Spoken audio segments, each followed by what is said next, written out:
अलग अलग तरह की कैंसर पेशेंट है जिनका अगर मॉनिटरी वाइज देखा जाए तो उनको वो बड़े बड़े हॉस्पिटल तक नहीं पहुंच पाते हैं। फिर सब लोगों को ऐसा लगता है कि आयुर्वेद दवाइयाँ बहुत महंगी हैं। तो ऐसा नहीं है। आयुर्वेद दवाइयाँ अगर अच्छे से सोच समझ के पेशेंट की प्रकृति को देखकर, उसके स्वभाव को देखकर, उसके करंट कंडीशन क्या है, इन सब का अगर एनालिसिस करके जब वो दवा दी जाती है तो कम से कम दवा में पेशेंट अच्छी तरीके से कोप अप कर लेता है। भीलवाड़ा जिले के मोती बोर का खेड़ा स्थित श्री नवग्रह आश्रम में संचालित श्री नवग्रह आश्रम आयुर्वेद एवं परंपरागत चिकित्सा विज्ञान अनुसंधान केंद्र को मदन मोहन मालवीय राजकीय आयुर्वेद महाविद्यालय उदयपुर ने अपने पीजी स्कॉलर के अनुसंधान के लिए चुना है। आयुर्वेद महाविद्यालय के पीजी स्टूडेंट आश्रम में पहुंचकर अनुसंधान कार्य शुरू कर चुके हैं। ये PG scholar doctor Sarvepalli Radhakrishnan राजकीय आयुर्वेद विश्वविद्यालय जोधपुर के निर्देशन में यह कार्य कर रहे हैं। श्री नवग्रह आश्रम में देश व दुनिया से काफ़ी तादाद में कैंसर रोगियों के उपचार कराए जाने से आयुर्वेद महाविद्यालय ने अपने अनुसंधान कार्य के लिए श्री नवग्रह आश्रम का चयन किया है। अनुसंधान के लिए आश्रम का चयन भीलवाड़ा जिले को गौरव दिलाएगा, क्योंकि अनुसंधान पूर्ण होने के बाद इन स्कॉलर द्वारा तैयार कैंसर रोग निदान की दवाइयों का लाभ श्री नवग्रह आश्रम के देश व दुनिया से आने वाले रोगियों को भी मिल सकेगा। नवग्रह आश्रम सेवा संस्थान मोतीबोर का खेड़ा जो कि भीलवाड़ा जिले में स्थित है, कैंसर पे पिछले 6 वर्ष से निरंतर कार्य कर रहा है और बहुत अच्छी सफलताएं अर्जित की है, बहुत अच्छे परिणाम है। तो इसके लिए तो मैं भगवान धन्वंतरी को प्रणाम करता हूं। और हम प्रयोगधर्मी रहे हैं शुरू से ही। बताओ, हमारी रिसर्च टीम, हमारे डॉक्टर सभी लोग प्रयोगधर्मी रहे हैं। हम नए से नया प्रयोग करते रहते हैं। परंतु अभी हमारे आश्रम के लिए एक बहुत गौरव का विषय है कि पिछले दिनों से जो निरंतर कार्य श्री नवग्रह आश्रम द्वारा किया जा रहा था, तो अभी हाल ही में जो उदयपुर में मदन मोहन मालवीय जो आयुर्वेद कॉलेज है, जो कि राजस्थान का सबसे पुराना और सबसे प्रतिष्ठित कॉलेज है, तो उनके यहाँ से 2 डॉक्टर्स जो कि पीजी के डॉक्टर हैं दोनों, और दोनों कैंसर पे रिसर्च कर रहे हैं। तो श्री नवग्रह आश्रम सेवा संस्थान के साथ वो जो आयुर्वेद पे जो बहुत पुराने पारंपरिक तरीके से अर्बुद कर्करा पे जो चिकित्सा कर्म किया जा रहा था, उसमें कुछ नई औषधियों का उन्होंने जो नए सम्मिश्रणों के साथ में एक प्रयोग करना शुरू किया और उनका पेशेंट्स पे किस तरीके का ट्रायल होता है। और हालांकि ये सब सेफ ट्रायल होता है, एनिमल्स पे पहले ट्रायल किया हुआ है, उनकी बाकायदा ट्रायल्स रिपोर्ट हमारे पास उस तरीके से है जो एनिमल वगैरह पे जो उन्होंने ट्रायल की।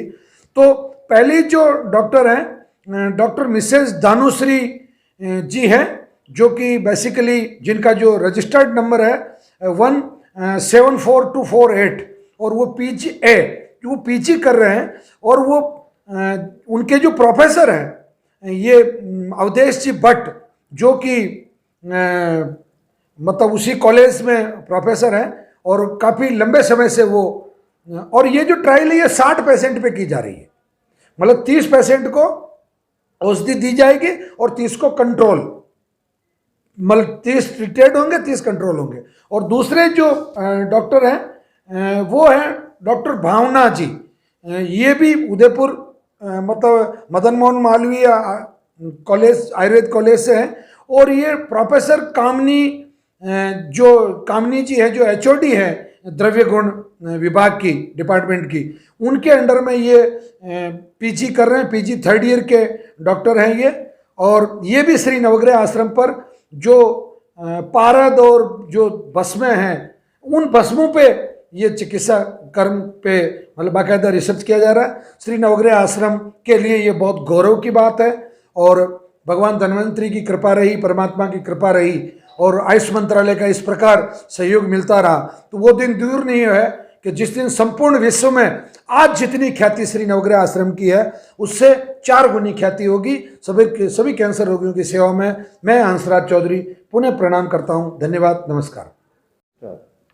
नमस्ते, मैं डॉक्टर भावना उपाध्याय। मैं पीजी स्कॉलर हूँ।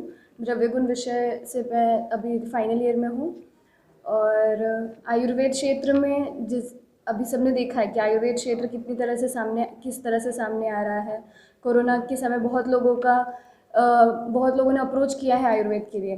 तो कई बार जो प्रश्न आता है कि जो अब सबसे ज़्यादा जो ग्लोबल लेवल पे जो बीमारी चल रही है वो है कैंसर, तो उसमें आयुर्वेद क्षेत्र में क्या है। तो कई बार ऐसा लगता है कि कैंसर में हम कुछ कर सकते हैं या नहीं, क्योंकि कैंसर का जो प्रोग्रेस है वो बहुत फास्ट होता है। तो जितने प्रकार के कैंसर हैं उन सब ही में आयुर्वेद कुछ कर सकता है क्या? तो बिल्कुल कर सकता है। किस लेवल तक कर सकता है उसका वो पेशेंट टू पेशेंट डिफ़र करता है कि पेशेंट की हालत कैसी है, पेशेंट कितना कोऑपरेटिव है। पर अगर जब हम कैंसर की बात करते हैं तो इसके लिए आयुर्वेद क्षेत्र में बहुत कुछ है।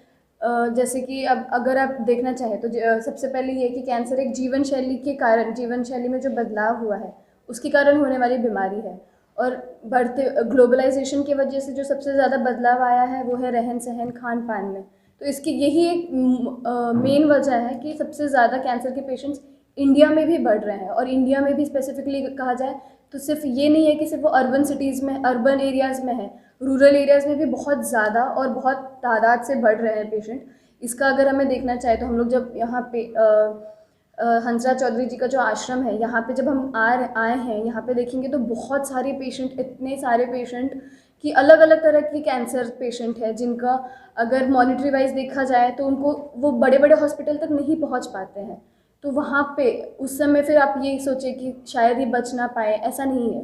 तो आयुर्वेद क्षेत्र में फिर सब लोगों को ऐसा लगता है कि आयुर्वेद दवाइयाँ बहुत महंगी हैं।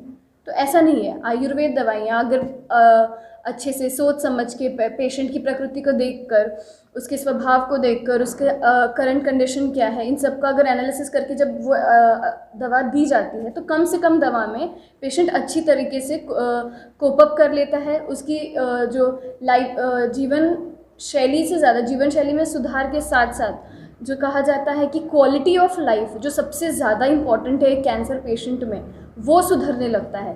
कि हम ये नहीं दावा करेंगे कि उसकी लाइफ स्पैन कितनी बढ़ेगी, लेकिन जो सबसे इम्पॉर्टेंट एक कैंसर पेशेंट में होता है वो है क्वालिटी ऑफ लाइफ। जो पता चलते ही कि वो एक कैंसर से रोगग्रस्त हो गया है वो तुरंत कम होने लगती है। तो ये जो मेन चीज़ है कि क्वालिटी ऑफ लाइफ, कि उसका भूख लगना हुआ, रेगुलर का मोशन जाना हुआ, दर्द है जो सबसे ज़्यादा होता है, ये जो बेसिक चीज़ें हैं जो सबसे ज़्यादा हैम्पर होती हैं जस्ट बिकॉज पहली बात ये कि उसको पता चल जाता है कि उसको कैंसर है, दूसरी की कैंसर फटाफट बढ़ता है, हर एक पेशेंट का अलग रहेगा, लेकिन वो पेशेंट उस चीज़ को कैसे डील कर। जय हिंद एवरीबॉडी, मैं सेल्फ डॉक्टर धनश्री, मैं गवर्नमेंट आयुर्वेद कॉलेज उदयपुर से आई हूँ और यहाँ पे मेरा काम है कि जो कीमोथेरेपी ले रहे हैं पेशेंट्स उनमें जो एडवर्स इफ़ेक्ट्स आते हैं जैसे नोशिया, वोमिटिंग, हेयर फॉल, थकान हद से ज़्यादा, फिर हेयर फॉल होता है, उनके टेस्टलेसनेस होती है, इन सारी चीज़ों के लिए एलोपैथी के पास कुछ एग्जैक्ट मेडिसिन होती नहीं है, वो उनको सिर्फ सिम्टोमेटिक ट्रीटमेंट देते हैं। तो इन लक्षणों में आयुर्वेद के अंदर जो बहुत सारे रसायन चिकित्सा वर्णन की है उसमें से एक मेरी मेडिसिन है स्वर्णवंग करके, जिसके रसायन इफ़ेक्ट मुझे देखने हैं कि इन पेशेंटों में कितना लाभ होता है। तो ये 2 महीने का पेशेंट का कोर्स है और ऐसा ट्रायल करना है हमें।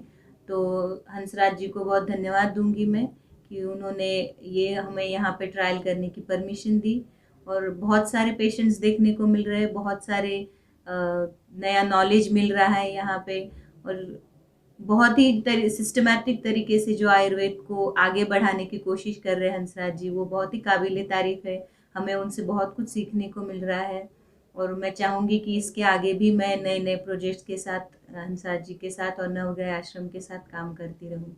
Thank you.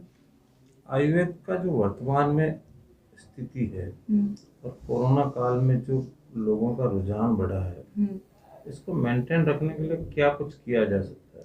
सबसे मेन बात तो ये है कि जो आयुर्वेद प्रैक्टिशनर्स हैं उनमें खुद में इतना सेल्फ कॉन्फिडेंस होना चाहिए कि वो इसको आगे बढ़ाने की कोशिश करें, जो थोड़ा सा कम है।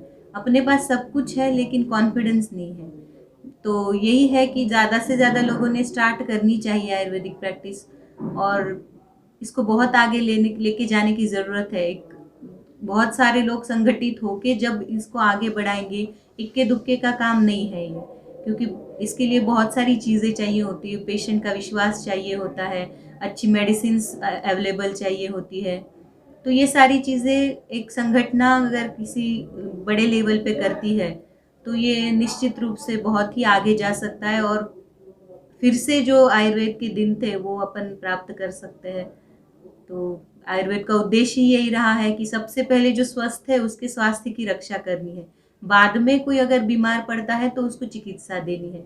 तो सबसे पहले तो यही करना है कि स्वस्थ रहने की ज़्यादा से ज़्यादा कोशिश करें, जो कोरोना काल में लोग सीख गए हैं कि स्वस्थ रहने के लिए क्या करना चाहिए। जो नॉर्मल पहले कहे जाते थे सिर्फ वेदों में पढ़ा है वगैरह वगैरह, लेकिन अभी वो लोग फॉलो कर रहे हैं, हाथ धोना खाने से पहले, बाहर आने के बाद से।